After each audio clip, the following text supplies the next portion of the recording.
Hi guys, in this video I will show you how to contact Afterpay by phone in USA. For that, first of all, you need to come to afterpay.com. Now once you are on the official website of Afterpay, you just have to scroll down and in the bottom right hand corner you will be able to see this location section. So you need to click on it and you need to select it as United States. After doing this setting, you just have to scroll down on this page again, and here you will be able to see the contact us button. If you are not able to see contact us, then you can click on help, but if you see contact, then you need to click on contact. After clicking on contact, it will show you bunch of different requests that you can apply for.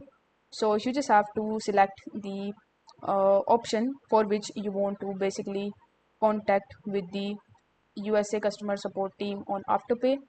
After selecting it, it will redirect you on this page where it will ask you to provide your email address associated with your account and to basically fill out these details.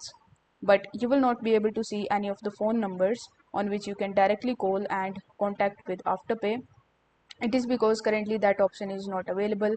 You will have to submit a form and you will be able to communicate via email only. So if you want to contact via phone, then unfortunately it is not currently possible. I hope this video was helpful, and if it was, then don't forget to like the video and subscribe to the channel. Thank you so much for watching.